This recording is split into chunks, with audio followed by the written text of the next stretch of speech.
बहुत समय पहले एक शांत और घने जंगल के बीचों बीच रहते थे एक पूजनीय और महान ऋषि अंगीरस, जो अपनी साधना में लीन रहते थे। अपनी अद्वितीय बुद्धि और धर्मपरायणता के लिए जाने जाने वाले अंगीरस ने अपना संपूर्ण जीवन योग्य शिष्यों के साथ अपना ज्ञान बांटने के लिए समर्पित कर दिया था। ऐसा ही एक शिष्य था, युवा और उत्साही उतथ्य, जो अंगीरस की शिक्षाओं को स्पंज की तरह सोख लेता था। उतथ्य की आंखों में ज्ञान की प्यास और मन में सीखने की ललक थी। हर दिन वे वेदों की गहराई में उतरते, ब्रह्मांड के रहस्यों और जीवन के वास्तविक अर्थ की खोज करते। वेदों के मंत्रों की ध्वनि से जंगल गूंज उठता था। एक दोपहर जब सूरज पेड़ों के माध्यम से लंबी परछाई डाल रहा था, अंगीरस और उतथ्य मंत्रों की शक्ति और उनके गूढ़ अर्थ के बारे में चर्चा में तल्लीन थे। अचानक एक हल्की हवा चली, पत्तों में सरसराहट हुई और उनके सामने एक दीप्तिमान व्यक्ति प्रकट हुआ। यह दृश्य अत्यंत अद्भुत और रहस्यमय था। यह नारद मुनि थे, जो देवताओं और मनुष्यों के लोक के बीच अपनी यात्रा के लिए जाने जाते थे। उनकी वीणा हमेशा उनके साथ रहती थी। नारद मुनि की उपस्थिति ने वातावरण को और भी दिव्य बना दिया। नारद मुनि ने हंसी के साथ अंगीरस और उतथ्य का अभिवादन किया। उनकी हंसी में एक विशेष प्रकार की ऊर्जा और आनंद था। उन्होंने उनकी ज्ञानवर्धक चर्चाओं के बारे में सुना था और उनकी बुद्धि में भाग लेना चाहते थे। नारद मुनि की उपस्थिति ने चर्चा को और भी रोचक बना दिया। अंगीरस ने अतिथियों का हमेशा स्वागत करते हुए नारद मुनि को अपने साथ जुड़ने के लिए आमंत्रित किया। यह एक आदर्श अवसर था, ज्ञान के आदान प्रदान का। जैसे ही वे एक साथ बैठे, उनके ऊपर एक शांतिपूर्ण सन्नाटा छा गया, जो केवल पक्षियों के चहचहाने और पत्तों की सरसराहट से टूट रहा था। यह सन्नाटा उनके मन की शांति और ज्ञान की गहराई को दर्शाता था। नारद मुनि ने अंगीरस के हाव भाव देखकर ऋषि के हृदय में एक अधूरी अभिलाषा का आभास पाया। हे ज्ञानी अंगीरस, नारद मुनि ने अपनी मधुर आवाज में कहा, आपने महान आध्यात्मिक ऊंचाइयों को प्राप्त किया है और अनगिनत आत्माओं के साथ अपना ज्ञान साझा किया है। फिर भी मैं आपके भीतर एक लालसा महसूस करता हूं। नारद मुनि के अंतर्दृष्टि से अंगीरस एक पल के लिए सक पका गए, फिर उत्तर देने से पहले कुछ देर हिचकिचाते रहे। यह सच है नारद जी, अंगीरस ने स्वीकार किया। जहां मैं ज्ञान के उपहार और उतथ्य जैसे समर्पित शिष्यों की संगति से धन्य हूं, वहीं मेरा हृदय एक पुत्र की कामना करता है। एक ऐसा पुत्र जो मेरी बुद्धि को विरासत में प्राप्त करे और ज्ञान के प्रकाश को आगे बढ़ाए आने वाली पीढ़ियों के लिए। उतथ्य उनकी बातचीत को ध्यान से सुन रहा था। उसने अपने गुरु के लिए दुख का अनुभव किया। वह भी चाहता था कि अंगीरस पितृत्व की खुशी का अनुभव करें। नारद मुनि ने ध्यान से सुनते हुए समझदारी से सिर हिलाया। वह जानता था कि सबसे प्रबुद्ध प्राणियों की भी इच्छाएं और आकांक्षाएं होती हैं। आपकी इच्छा नेक है अंगीरस, नारद मुनि ने कहा। एक पुत्र जो आपकी बुद्धि का अवतार हो, वास्तव में दुनिया के लिए वरदान होगा। नारद मुनि कुछ देर रुके, उनकी आंखें बंद थीं और वह गहरे ध्यान में थे। उनके चेहरे पर एक विचारशील भाव था, जैसे वह किसी गहरे रहस्य को समझने की कोशिश कर रहे हों। इस इच्छा को पूरा करने के लिए अंगीरस, उन्होंने आगे कहा, आपको एक विशेष अनुष्ठान करना होगा। आपको अग्निदेव, अग्नि के देवता का आशीर्वाद लेना चाहिए। वह आपके जीवन में नई ऊर्जा और प्रकाश लाएंगे। अग्निदेव प्रसाद के वाहक, शुद्धिकर्ता और जीवनदाता हैं। वह आपके सभी कष्टों को दूर करेंगे। वह आपकी प्रार्थना अवश्य सुनेंगे यदि आप सच्चे मन से उन्हें पुकारेंगे।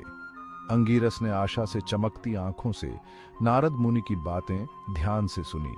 उनके मन में एक नई उम्मीद जागी। मुझे बताओ, मुझे क्या करना चाहिए? उसने उत्सुकता से पूछा। नारद मुनि मुस्कुराए और बोले, अग्निदेव के सम्मान में एक भव्य यज्ञ, एक पवित्र अग्नि समारोह करें। उन्होंने निर्देश दिया।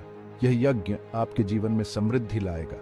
अपनी सच्ची प्रार्थनाएं अर्पित करें और उनकी दिव्य कृपा की कामना करें। यह अनुष्ठान आपके सभी सपनों को साकार करेगा। वह निश्चित रूप से आपको एक ऐसे पुत्र का आशीर्वाद देंगे जो अपनी बुद्धि से दुनिया को रोशन करेगा। यह पुत्र आपके वंश को गौरवान्वित करेगा। हल्के से सिर हिलाते हुए नारद मुनि अपने स्थान से उठे। उनका मिशन पूरा हुआ। उन्होंने अंगीरस को आशीर्वाद दिया। आपका यज्ञ फलदायी हो अंगीरस, उन्होंने कहा। उनकी आवाज आशीर्वाद से भरी हुई थी। यह आशीर्वाद आपके जीवन को बदल देगा। और एक और कोमल हवा के साथ वह अचानक गायब हो गए, जैसे वह आए थे। यह दृश्य अंगीरस के लिए अद्भुत था। अंगीरस नए दृढ़ संकल्प से भरे हुए उतथ्य की ओर मुड़े। उनके मन में एक नई ऊर्जा थी। आओ मेरे बच्चे, उन्होंने कहा, हमें बहुत तैयारी करनी है। यह यज्ञ हमारे जीवन का सबसे महत्वपूर्ण कार्य होगा। हम एक ऐसा यज्ञ करेंगे जो अग्निदेव को प्रसन्न करेगा और हमें उनका आशीर्वाद दिलाएगा। यह यज्ञ हमारे जीवन को बदल देगा। उतथ्य ने अपने गुरु के अटूट विश्वास से प्रेरित होकर उत्सुकता से सिर हिलाया। वह इस यज्ञ के लिए पूरी तरह से तैयार था। साथ में उन्होंने भव्य यज्ञ की तैयारी शुरू कर दी। यह यज्ञ उनके जीवन में एक नया अध्याय खोलेगा। अंगिरस के यज्ञ की बात जंगल और उसके बाहर तक फैल गई। ऋषि, मुनि और देवता अंगिरस के इरादों की पवित्रता से आकर्षित होकर पवित्र समारोह को देखने के लिए उमड़ पड़े। जैसे ही शुभ घड़ी निकट आई, अंगिरस ने शांति से अपने चेहरे को चमकाते हुए उतथ्य द्वारा सहायता प्राप्त यज्ञ कुंड को सावधानी पूर्वक व्यवस्थित किया। उन्होंने सुगंधित चंदन, घी और जड़ी बूटियां इकट्ठी की। उनकी सुगंध ने हवा को पवित्रता की भावना से भर दिया। जैसे ही शुभ घड़ी निकट आई, अंगिरस ने, उनका चेहरा शांति से चमक रहा था, बलि की आग जलाई। आग की लपटें आकाश की ओर उठी। उनकी चमक वहां एकत्रित सभी लोगों की आंखों में दिखाई दे रही थी। अग्नि में डाली गई प्रत्येक आहुति के साथ, अत्यंत भक्ति के साथ उच्चारित शक्तिशाली मंत्रों के साथ आग की तीव्रता बढ़ती गई, पूरे जंगल को एक अलौकिक प्रकाश से रोशन करती हुई। उनकी प्रार्थना की शक्ति से वातावरण गूंज उठा, स्वर्ग तक पहुंचा और स्वयं अग्निदेव के हृदय में प्रतिध्वनित हुआ। यज्ञ निरंतर चलता रहा और दिन रात में बदलते गए। अंगिरस अपने अटूट विश्वास और इच्छा से प्रेरित होकर अपनी भक्ति में कभी नहीं डगमगाए। उन्होंने इतने उत्साह से मंत्रों का जाप किया कि उनके दिव्य निवास में देवताओं ने भी उनके समर्पण पर ध्यान दिया। अंत में जैसे ही यज्ञ अपने चरम पर पहुंचा, आकाश खुल गया और अग्निदेव स्वयं नीचे उतरे। उनकी उपस्थिति ने सभी को चकित कर दिया। उनका रूप दिव्य अग्नि से धधक रहा था, जैसे कि वे स्वयं प्रकाश का स्रोत हों। इकट्ठी हुई भीड़ विस्मय और श्रद्धा से देखती रही। उनकी आंखों में अद्भुतता की चमक थी। अंगिरस, अग्निदेव की गूंज उठी। उनकी आवाज में एक अद्वितीय शक्ति थी। उनकी आवाज शक्ति से गूंज रही थी, जैसे कि वह पूरे ब्रह्मांड में फैल रही हो। आपकी भक्ति ने मेरे हृदय को छू लिया है। आपकी निष्ठा और समर्पण ने मुझे प्रभावित किया है। मैंने आपके अटूट विश्वास और आपकी इच्छा की पवित्रता को देखा है। यह वास्तव में अद्वितीय है। अंगिरस दिव्य देवता की उपस्थिति से विनम्र होकर नीचे झुक गए।